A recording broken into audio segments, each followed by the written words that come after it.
Good morning, meteorologist Bob Acanfrio with today's tropical update for Thursday, October 27, 2011. I'm still talking about Hurricane Rina, although I think once hurricane hunters get in there this morning, we're going to see a tropical storm Rina by the 11 a.m. advisory. I highly doubt this is still a hurricane at this point, but we will see what happens there. Currently 8 a.m. Northwest at 6, maximum sustained winds a generous 75 miles an hour. If anybody's tracking this at home, it's 18.9, 87 west. So here's the current position right here. Hurricane warning still out for the Yucatan here, Cozumel, Cancun area. Those will probably be dropped to tropical storm warnings at 11 a.m. So good news for those of you in the Yucatan and Cozumel, Cancun area. This will not be a devastating storm for you guys. You see the official forecast track. Looks like its demise is going to be right here in the northwestern Caribbean. May even its low-level center may get decoupled here. Might try to make a little loop-de-loop this way, but conditions just are going to be awful in this area for any further development, and highly doubt this comes back. Although you still might want to watch this. You never know, by next week, early to mid next week, we might find it coming back to life in this area. But it's going to be tough. So looks like the demise of Rina is on, which is good news for the Yucatan. Again, this isn't coming to Florida. Two things that surprised me and didn't surprise me with this system. What surprised me was how quickly it got going and how quickly it has died. So those two things have surprised me. Didn't expect it to really crank up as quickly as it did. And although I expected it to weaken up in here and didn't expect to see a hurricane up in this area by the weekend, I didn't expect it to die as quickly as it did either. So those two things surprised. What didn't surprise me is that a lot of forecasting had this coming to Florida earlier in the week, and I was never buying that solution. And so that's something that didn't surprise me. The conditions, I mean, I just, some things just surprise me sometimes even by National Hurricane Center. They taking it step by step, but even some forecasters really thinking this was going to come up to Florida. The conditions in this area are just terrible. I mean, we're into fall, folks. Fall is here. And you knew this storm was going to end up dying. I didn't think it was going to die as quickly as it did, but you knew it was going to fall apart up here and it was really going to have a hard time getting all the way up to Florida. But anyway, so those are the surprises and the not so surprising things with this system. So again, no worries in Florida, as I've been telling you all week. I told you across Key West, keep an eye on this one, but that's over with. Again, rainfall between the front coming down and some extra moisture from Rina. Yes, it's going to be a rainy weekend here across the Keys in extreme South Florida. But nothing too bad. Nothing like it was a few weeks ago with Invest. I believe that was 95L, so nothing like that at all.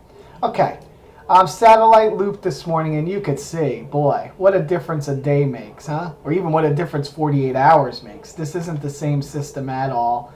The center is most likely located just to the south of the deepest convection here, as pretty strong south to southwesterly shear is beginning to impart on this system. We're probably upwards over 20 knots right now. And I think it was a combination of shear and drier air in this area in here. A lot of mid-level dry air located up in here. We were focusing on that earlier in the week. I was really unsure what the dry air would do with this system. And I remember I kept focusing on Rina small. These small systems, they don't like dry air. They don't like shear. They die. I mean, it's as simple as that. And we're seeing that with Rina right now. I'm looking at the shear, and here it is. Now we're upwards over 20. Could even be a little stronger here. This map's only showing about 20, but could even be a little higher. And again, this shear is going to continue. And then as this trough moves down over the East Coast, the shear is even going to get higher in here. So that's going to be the end of Rina. Looking at the, and this is what a difference this makes too. You saw yesterday, if anybody was looking at this Belize radar, really great eye here, convection all the way around. Then you saw it diminishing, and now look. There's not much around this big broad center. Center's getting broader and broader with time, and yeah, definitely looks like a tropical storm to me. Again, looking at the water vapor loop across the Gulf, again, shear, dry, trough's going to come down. You see moisture starting to increase here across South Florida.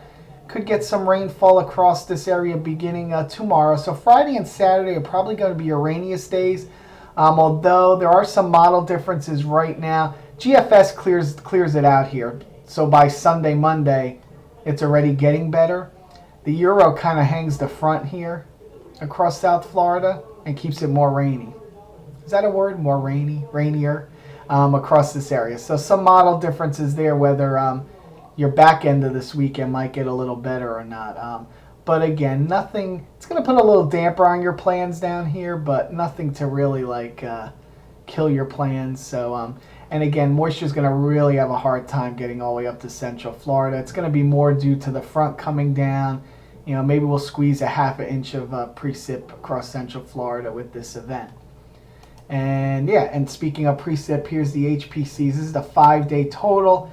And again, you can see the heaviest rainfall is going to be confined to extreme South Florida and the Keys. Couple inches of rain possible.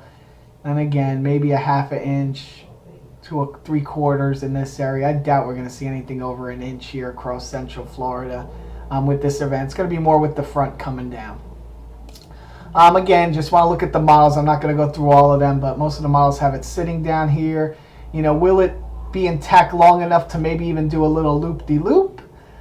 We will see, but it might not even be around that long to even do that. So we'll see what happens there. Again, looking at the models, just want to show you the GFS and Euro model differences. You see that what the GFS does, this is the 7-day loop here. Actually, this front that's coming down here actually develops a little low pressure system on the front. It actually drives this front all the way through, which would create a pretty dry week for Florida and the southeast. You know, possibly some coastal showers moving ashore across the east coast of Florida with the northeast flow. But that's about it. You also see maybe by next week another system, which is kind of part of Invest 97L. That has kind of died out. But some of that energy might see a system try to develop here way down in the southwestern Caribbean. You know, we're getting now deep into the tropical Atlantic season. If anything develops, it's going to be way down here.